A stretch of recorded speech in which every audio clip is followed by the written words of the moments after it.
Hello everyone. In today's video, I want to talk about how to stop manifesting what you don't want. So maybe you understand the law of attraction, you understand that as above, so below, or as within, so without, and you intellectually understand that whatever it is you focus on with feeling is what is going to appear in your reality. But you are still manifesting things in your life that you do not want, things that maybe you fear, things that are undesirable to you, or maybe you're manifesting a life where you don't have what you want. So you're manifesting the opposite of what you want. So for instance, if you're trying to manifest wealth, you still in your 3D world are experiencing lack and maybe poverty or just a bank balance that you don't want. This problem is actually pretty easy to solve.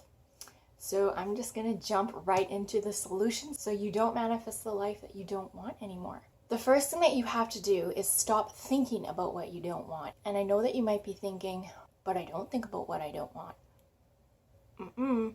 You do. There is some part of your day or some part of your inner dialogue that you're not catching maybe, that is thinking about what you don't want. And it might happen on a subconscious level. So a great way to long-term fix this, as well as other problems to do with manifestation and blockages, is to become very aware of your inner dialogue. That's the first step. That's a foundational step. And this is going to lead you to not only not manifesting what you don't want, but basically creating the reality that you do want. Is you becoming very hyper-focused and very hyper-aware of your inner dialogue 24/7. It's going to be really difficult at first to do this, but I assure you, if you develop this skill, it is quite literally a superpower, because then you can start monitoring your unconscious thoughts, selecting them, filtering them out, and replacing them with more conscious and empowering thoughts that are going to lead you to a life that you actually do want to manifest. Becoming aware of your inner dialogue takes practice and patience. So you just need to trust in the process that eventually you will get to a point where you will be able to monitor, 95 to 99% of your unconscious thoughts, and you will be able to redirect them. The best way to do this is to practice some kind of mindful meditation or some kind of activity where you are exclusively focused on your inner world. So the most common practice is meditation, but there's other ways to do this. But what I would recommend is some kind of meditative practice for at least an hour a day, because that will get you very in tune, very in touch, and very aware of your inner dialogue, your inner thoughts and feelings. If you do this, for example, first thing in the morning, you don't have to, but just for example, you will carry that energy of awareness throughout your day, and it will permeate all the rest of your unconscious thoughts, and the awareness will linger, and it will linger for longer and longer and longer until all of a sudden you'll realize that you're very aware of what you're thinking subconsciously. And then that's where you can get to the next step, which is rewiring your unconscious beliefs and thoughts. So I'm just going to give you an example. Maybe you're trying to manifest a fulfilling relationship in your life, like a fulfilling romantic relationship, and you have an unconscious belief that you are not lovable, and therefore in your reality you're not going to experience the love that your soul deeply wants. And you might be thinking, well, I do tell myself that I deserve love. I do tell myself that I'm lovable.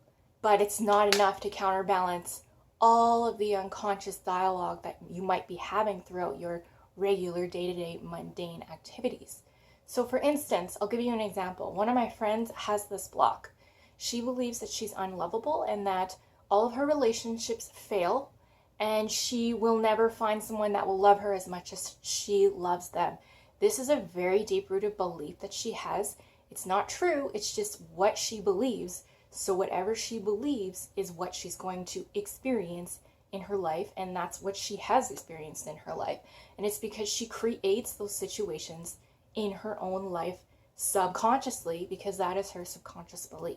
Ways that these beliefs would creep up, like I would ask her if, she thinks that she's lovable. And of course she would say on a conscious level, well, of course I'm lovable. I have this that I like about myself. I'm beautiful, etc., etc. And you're just thinking, well, what's the problem?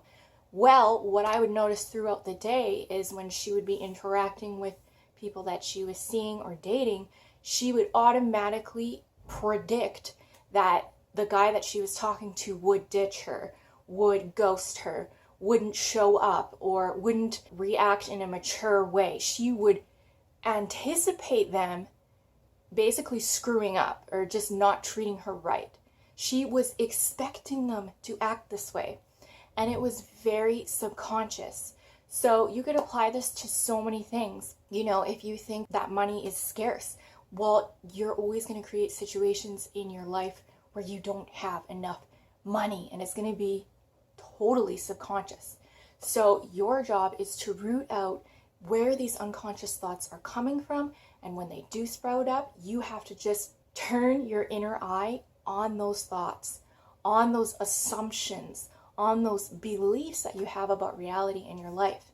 And once you become aware of them, and then you can tell yourself those beliefs are not true, you can go about replacing them with much more powerful beliefs.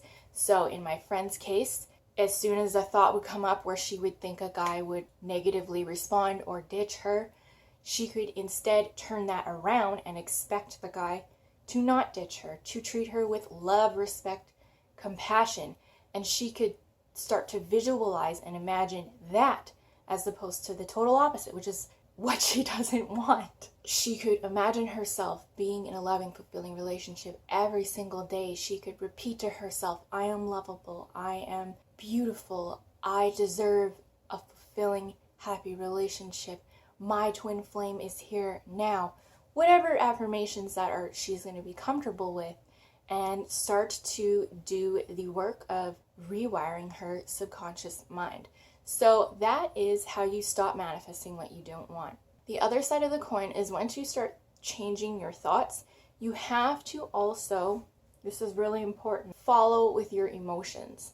Your emotions have to match your thoughts. So you have to get really good at being able to evoke positive, elevated emotions, such as compassion, such as gratitude, such as love, such as feeling empowered, such as feeling joy, peace, happiness. Any of these elevated emotions are extremely powerful, much more powerful than negative emotions. So just as a side note, if you do experience negative emotions, because they do happen, like something could just come up during the day that could make you angry or frustrated or upset. It's very normal. Don't beat yourself up about it. Just realize that your positive emotion that you're going to intentionally flow through your body is much more powerful than the negative emotions, much more higher frequency. So knowing that alone is very encouraging. So you need to be able to evoke these very powerful emotions. Probably the easiest one to evoke is gratitude. It's very easy to evoke gratitude.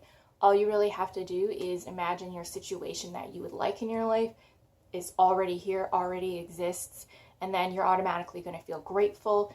And you feeling grateful is going to kind of brainwash yourself and fool your mind into thinking that the event has already happened. And when you are really in that space of pure gratitude and pure belief that what you like already exists in your life, that's the most powerful place you can be in. And when you are operating from that perspective and that level of emotion and that frequency, you are emitting a new dominant vibration, a new frequency out into reality, and that experience will come into your life. It is law. Continue working on your awareness.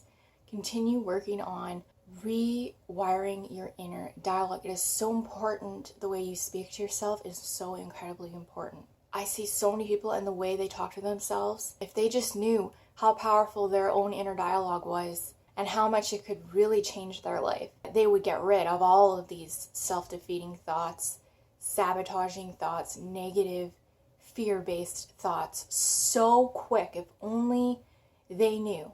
And the beautiful part is that now you know. Now you know how powerful your own words towards yourself are. Now you know how powerful your own expectations about reality is. And now you understand how powerful your beliefs about reality are.